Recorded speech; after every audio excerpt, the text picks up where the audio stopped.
toi de jouer.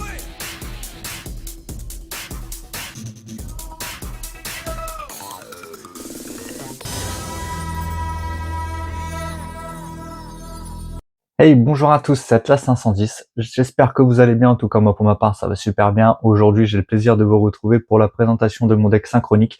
C'est un peu une vidéo qui va ressembler à celle que j'ai sortie la semaine dernière sur le deck marionnette de l'ombre, sur le fait de le jouer d'une façon budget et sur le fait que je pensais que c'était un très bon archétype pour découvrir les invocations fusion.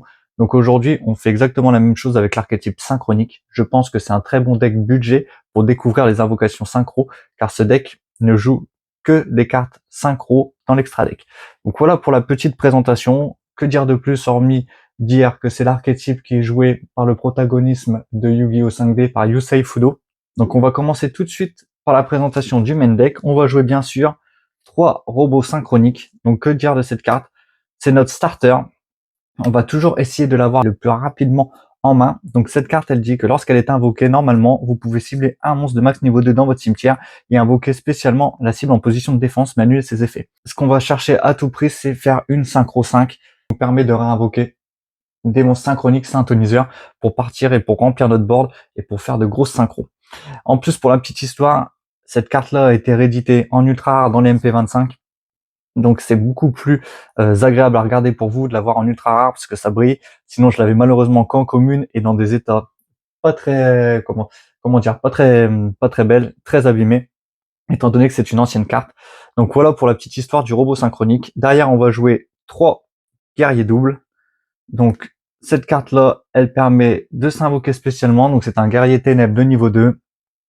Lorsqu'un ou plusieurs monstres sont invoqués spécialement depuis votre cimetière, vous pouvez invoquer spécialement cette carte depuis votre main, et si cette carte est envoyée au cimetière comme matériel synchro, vous pouvez invoquer spécialement 2 jetons doubles.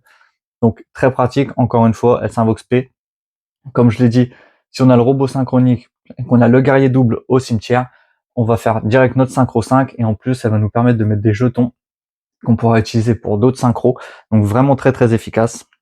Derrière, on va jouer 3 poussières d'étoiles synchroniques, donc c'est un monstre machine de niveau 4 synthoniseur.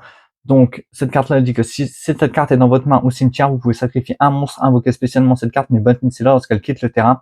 Et aussi vous ne pouvez pas invoquer spécialement de monstres synchro exclus. Donc cette restriction ne nous concerne pas étant donné qu'on joue que des monstres synchro dans les stradecks.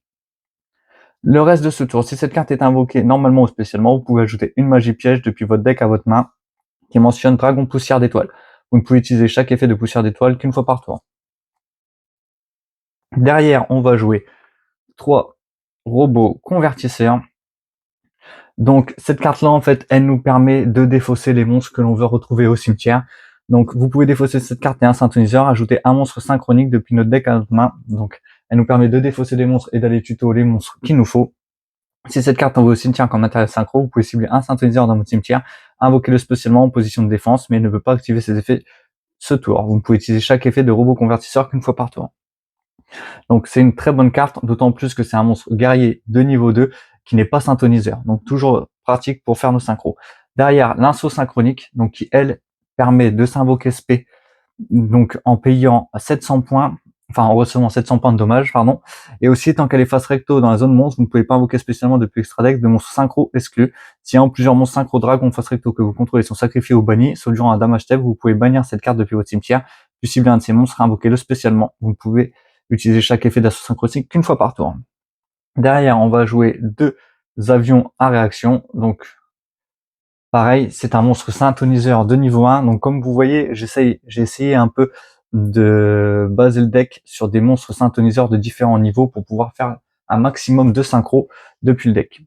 Donc, cette carte, elle nous dit que si cette carte est envoyée au cimetière comme matériel synchro, vous pouvez ajouter un monstre robot depuis votre deck à votre main. Si cette carte est dans votre cimetière, vous pouvez envoyer une carte depuis votre main au cimetière, invoquer spécialement cette carte, mais bannissez-la lorsqu'elle quitte le terrain.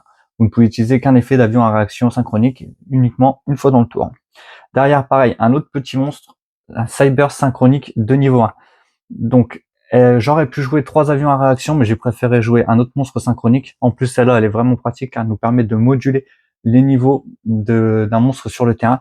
Donc, ça peut vraiment être pratique pour sortir nos grosses synchros. Derrière, on va jouer une seule éclat poussière d'étoile. Donc, c'est un monstre dragon de niveau 4. Honnêtement, cette carte-là, elle fait partie inhérente du combo. Donc, on peut difficilement s'en passer. Donc si un monstre que vous contrôlez est sacrifié, sauf durant un damage tag, vous pouvez invoquer spécialement cette carte depuis votre main au cimetière et bannissez-la lorsqu'elle quitte le terrain. Si un monstre synchro, guerrier, synchronique ou poussière d'étoile est invoqué par synchronisation en utilisant cette carte comme matériel, vous pouvez invoquer spécialement un jeton poussière d'étoile, dragon lumière, niveau 1, attaque 0, défense 0. Vous ne pouvez utiliser chaque effet d'éclat de poussière qu'une fois par tour. Derrière, je vais jouer 3 cartes qui sont possiblement discutables. Je vais jouer 3 Ascator Marchaube et une petite fourmi de feu Ascator. Donc celle-là, elle sert uniquement pour sortir nos synchro 8, c'est gratuit. Vous pouvez défausser une carte, invoquer spécialement cette carte depuis votre main en position de défense, puis vous pouvez invoquer spécialement une fourmi de feu Ascator. Donc la fourmi de feu Ascator est en synthoniseur, et lui de niveau 5, ça nous fait une synchro 8 gratuite. Donc on peut partir sur pas mal de synchro. Si jamais on n'a pas de robot synchronique, on peut partir sur ce combo-là, c'est une autre ligne de play, mais c'est tout aussi efficace. Derrière, on va jouer un corbeau à griffe Caligo, donc lui c'est un extend, tout simplement. Si vous contrôlez un monstre nef, vous pouvez invoquer spécialement cette carte depuis votre main, vous ne pouvez invoquer spécialement corbeau à griffe Caligo qu'une fois par tour de cette façon. Donc en plus elle est de niveau 2, donc c'est vraiment, si jamais on n'a pas d'autres niveau 2 en main, qu'on a le corbeau à griffe Caligo, c'est toujours très pratique pour pouvoir sortir notre synchro 5. Derrière, on va jouer un petit Marmar, donc un Wim synthoniseur, donc lui c'est juste une machine à jetons pour pouvoir sortir des synchros encore plus facilement. Voilà pourquoi je la joue. Ça peut être une brique, je vous le cache pas, mais il y a une combo avec l'Extra Deck qui nous permet de la sortir assez facilement. Donc on la joue qu'en x1, ça suffit. Derrière, on va passer aux cartes magie. Donc on va jouer 3 dépassements synchro. Donc cette carte-là, elle permet d'aller tuto et d'extend au passage. C'est vraiment l'une des meilleures magies du deck. Donc révélez un monstre synchro dans votre extra deck, choisissez un de ces matériels synchro qui est mentionné sur celui-ci et ajoutez à votre main ou invoquez spécialement le monstre depuis votre deck au cimetière. Et aussi, vous ne pouvez pas invoquer spécialement de monstre depuis l'extra deck le tour où vous activez cette carte. Vous ne pouvez activer qu'un dépassement synchro par tour. Derrière, on va jouer 3 réglages. Donc cette carte-là, c'est juste le tuto du deck.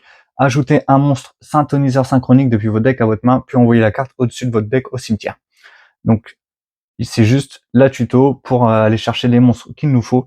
Derrière, on va jouer un petit renfort de l'armée. Vous avez vu, on joue énormément de guerriers de faible niveau, donc c'est-à-dire de niveau en dessous le niveau 4. Elle nous permet d'aller chercher les 2 tiers du deck. Et derrière, on va jouer une illumination de poussière d'étoile. Donc carte qu'on peut aller tuto avec le dragon poussière d'étoile, si je ne m'abuse. Le poussière d'étoile synchronique, pardon. Donc cette carte-là nous dit envoyer un monstre poussière d'étoile depuis votre deck au cimetière, ou si vous contrôlez un dragon poussière d'étoile ou un monstre synchro qui mentionne, vous pouvez l'invoquer spécialement à la place. Vous pouvez bannir cette carte depuis votre cimetière, puis cibler un monstre poussière d'étoile que vous contrôlez jusqu'à la fin de ce tour, augmenter ou réduire son niveau de 1, vous ne pouvez utiliser chaque effet d'illumination poussière d'étoile qu'une fois par tour. Donc ça c'est la dernière carte du deck. Après derrière c'est que des free spots, donc je vais jouer 3 illusionnistes d'effet, pardon, ça c'est la petite entrave budget du deck. Je vais jouer 3 fantômes du défunt et fraîcheur lunaire, un appelé par la tombe et 2 points d'avertissement. Donc ça, ce ne sont que les cartes que moi je juge, on va dire, budget et peut-être impactantes pour freiner l'adversaire, mais en tout cas, c'est pas une version compétitive que je vous présente, je tiens à le rappeler, c'est plutôt une version casu, juste pour vraiment bien comprendre les mécaniques de l'invocation sacro. Derrière, on va passer à l'extra deck. Donc, on va jouer un petit guerrier satellite, donc qui est notre machine à OTK qu'on peut jouer facilement en go second. En plus, c'est une niveau 10, donc elle se fait assez facilement. Derrière, on va jouer un petit bouillant dragon rouge arc et démon. On a des synthoniseurs de niveau 1 et comme je vous l'ai dit, on peut facilement sortir des synchros de niveau 8. Un petit synchro de l'aile de cristal qui est notre negate. Cette carte-là, il faut qu'elle arrive le plus rapidement possible sur le terrain. En tout cas, c'est mon objectif. Derrière, on va jouer un petit seigneur structure psy oméga. Donc cette carte-là, elle nous permet de retirer une carte de la main adverse. Et en plus, elle nous permet de recycler nos monstres bannis. Donc c'est vraiment assez fort. Derrière, on va jouer un dragon poussière d'étoile Axel synchro, donc un synchro de niveau 8 qui nous permet de faire une synchro 10. C'est vraiment très très pratique. Derrière, je vais jouer un petit dragon cramoisi. Donc ça reste situationnel. Je le sors pas à chaque fois, mais honnêtement, quand elle sort, elle fait plus que le taf, elle fait plus que le café. C'est vraiment une très bonne carte. Derrière, un petit Dragster de l'Aube FA pour negate les magies. C'est vraiment très fort. J'essaye toujours d'avoir dans mon board le dragon de l'aile de cristal clair et le Dragster de l'Aube FA, comme ça j'ai au moins 2 negates sur le terrain. Derrière, le petit guerrier chargeur de poussière, le monstre synchro de niveau 6 qui nous permet de piocher. Le petit Yazi, mâle du Yanging, qui nous permet d'invoquer spé le marais, du coup, de pouvoir continuer d'extendre je vais pas y arriver, qui nous permettent d'extendre marais et d'invoquer nos jetons. Derrière, la meilleure synchro du deck, donc le robot rapide. Si cette carte est invoquée par synchronisation, vous pouvez invoquer spécialement autant de synthoniseurs synchroniques que possible de noms différents depuis votre deck en position de défense. Donc c'est vraiment très très fort. Derrière, je vais jouer un petit Axel synchronique. Du coup, c'est pareil, c'est une carte qui nous permet de modifier les niveaux. Excusez-moi, je vais avoir du mal à le sortir. Finalement, je vais jouer bien sûr un petit robot guerrier, donc qui mentionne le nom robot synchronique, donc qui peut être très utile avec la magie que je vous ai présentée, donc du dépassement synchro. Donc celle-là, elle nous sert pour aller tuto le robot synchronique. C'est une autre façon, si on a la magie en main. Derrière, on va jouer un hyper bibliothécaire TG. Donc celle-là, c'est notre machine de pioche. C'est notre machine de pioche, pardon. Si un monstre est invoqué par synchronisation, pioche une carte. Cette carte doit être face recto sur le terrain pour activer et résoudre cet effet. Donc vu qu'on invoque que par synchronisation, on peut énormément piocher. Derrière, je vais jouer un petit héros de la lumière arc. Donc histoire de pouvoir negate, et un lancier cupide qui va être très intéressant. Donc si cette carte est invoquée par synchronisation, vous pouvez augmenter ou réduire le niveau de cette carte. Donc toujours très pratique pour moduler les niveaux et pour faire des invocations synchro. Donc voilà pour ce qui est de l'extra deck et du main deck. Comme je vous l'ai dit, c'est pas un deck qui a pour but d'être méta. J'irai pas en YCS ou en WCQ avec, mais en tout cas pour s'amuser, pour jouer en casu ou pour même jouer en DC, je pense que ça passe largement. Il y a énormément de lignes de play, c'est un deck combo et franchement c'est très agréable à jouer et surtout pour commencer à appréhender l'invocation synchro. Donc comme je vous l'ai dit, c'est des vidéos que je sors en ce moment pour les nouveaux joueurs et pour tous ceux qui veulent apprendre les différentes façons de faire des invocations, qui connaissent pas très bien Yu-Gi-Oh et qui veulent vraiment cibler un archétype. Donc voilà pourquoi je sors ce type de vidéo en ce moment. La semaine prochaine, je pense que ce sera sur les invocations Link, du coup, avec pourquoi pas la présentation du deck Marincess, même si sur cette chaîne, pour ceux qui me suivent depuis longtemps, il y a un autre deck que j'aime énormément jouer, c'est le deck Salamandre, qui est un deck Link Cybers. Donc sauf que celui-là, il est pas trop budget. Je pense que Marincess est vraiment plus facile à jouer et pour appréhender la façon de jouer avec les liens, je pense qu'il se destine plus aux débutants. Donc voilà, c'était Atlas 510. N'hésitez pas à vous abonner pour ne rien louper des prochaines vidéos. À bientôt!